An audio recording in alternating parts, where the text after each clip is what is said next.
Bonjour tout le monde et bienvenue dans cette nouvelle vidéo consacrée à la version japonaise de Final Fantasy Brave Exvius. Avec les persos de Final Fantasy IX était donc arrivée une mise à jour ajoutant la suite de l'histoire, et qui dit suite de l'histoire dit parfois nouvelle invocation. Et ça tombe bien, ce coup-ci il y en a une, donc eh bien on va prendre le temps d'une petite vidéo pour en parler un petit peu.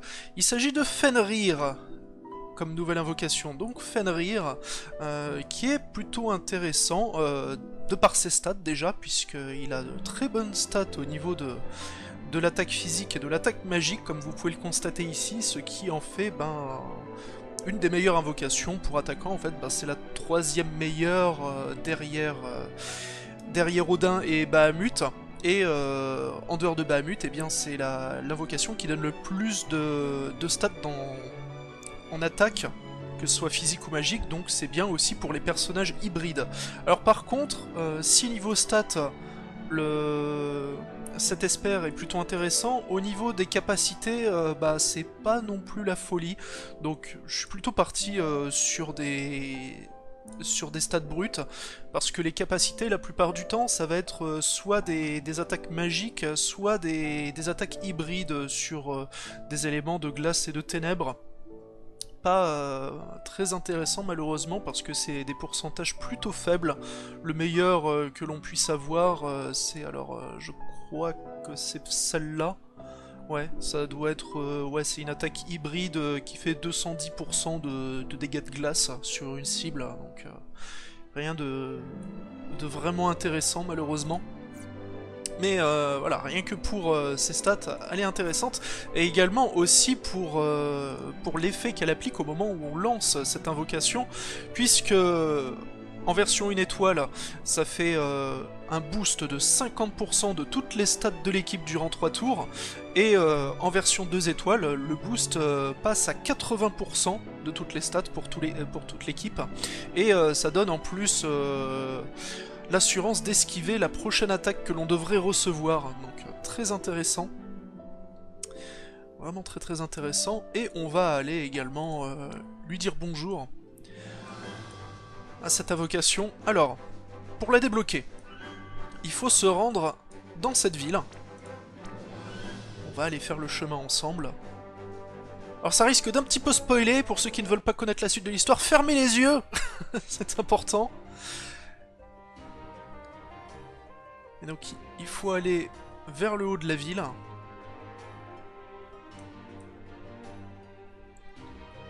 Voilà, c'est par ici. Il y a un petit chemin à droite qui n'est pas indiqué sur la carte, qui nous amène dans cette pièce. Et il faut parler à ce personnage, qui va donc nous débloquer l'accès vers la zone où se trouve Fenrir.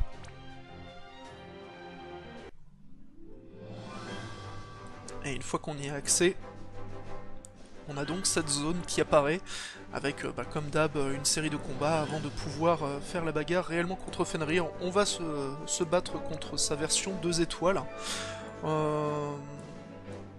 Au cas où, on va quand même emmener un compagnon avec nous, et on va garder les personnages de Final Fantasy IX de la précédente vidéo.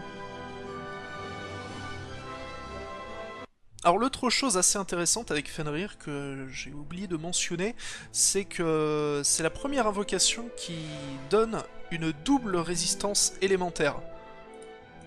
Par contre, ça donne forcément une double faiblesse élémentaire en contrepartie.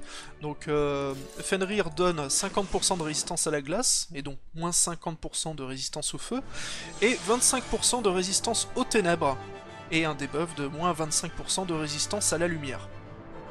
Ok, donc eh bien profitons de Zidane pour le débuffer. Voilà. Toutes les stats vont perdre 40%. Ce sera pratique. Avec Kuja, eh bien on va lancer son buff qui lui permettra d'avoir accès à Ultima. Vivi, il va se buffer aussi. Garnet va augmenter les résistances élémentaires. Et on va se protéger avec le chevalier oignon. On l'utilisera qu'en cas de pépin.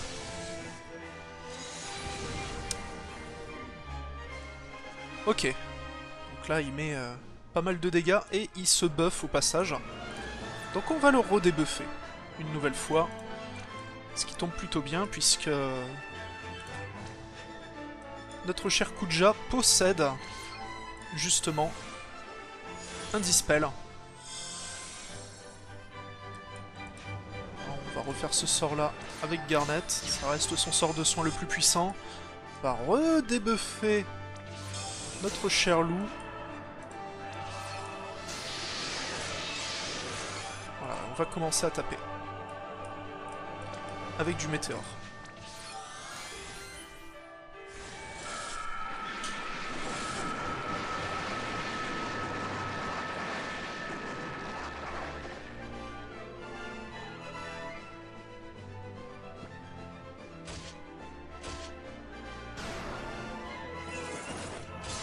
Ok, je crois qu'il a tenté de nous infliger confusion sur Zidane. Il me semble qu'il est immunisé à cette altération. Un petit contre. Ah, Kuja également qui contre avec Flair. Parfait. Ok. Donc on va pouvoir balancer un peu plus d'attaques ce coup-ci. On n'a pas perdu trop de vie, on va peut-être en profiter aussi pour monter la jauge d'invocation. Après tout, tant qu'à faire. On va balancer qu'un seul ultima et on va se soigner.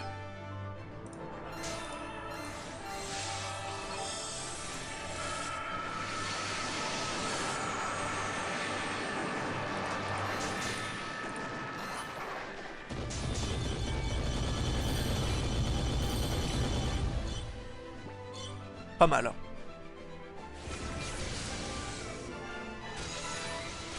Oh, Kuja est mort. Oh mon dieu. C'est affreux. Ah, et Vivi est confus. C'est aussi un problème, mais on va peut-être réussir à le vaincre avec les Zidane.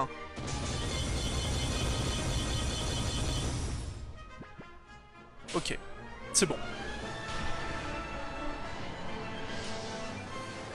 Alors au final, le chevalier oignon n'a servi à rien du tout. Encore une fois, c'était au cas où. Donc comme d'habitude, un combat pas forcément très compliqué contre l'Esper. C'est avant tout une opposition de principe qui nous offre. D'ailleurs, on va zapper la séquence de blabla, après tout, on n'a pas besoin de la subir. Bon, on n'aura pas vu l'invocation de Fenrir en combat, mais ce n'est pas grave, puisque depuis quelques temps maintenant, sur la version japonaise, on a la possibilité de remater les cinématiques d'invocation directement dans le menu principal. Voilà, en allant ici, on y a accès, donc on va passer directement par là, quoi. Ce sera plus simple. Donc Fenrir, la cinématique version 1 étoile.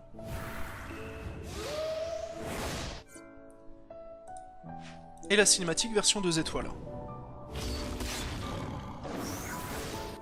Voilà, et donc à chaque fois, c'est un buff sur toute l'équipe, un buff plutôt puissant et intéressant, donc c'est bien. Les invocations utilitaires, c'est quelque chose qui me plaît toujours. Et en plus, elle a des stats très correctes. Voilà donc pour Fenrir. Et bien sur ce, je vais vous faire des bisous moustachus et je vais vous souhaiter bon jeu sur la version japonaise de Final Fantasy Brave Exvius.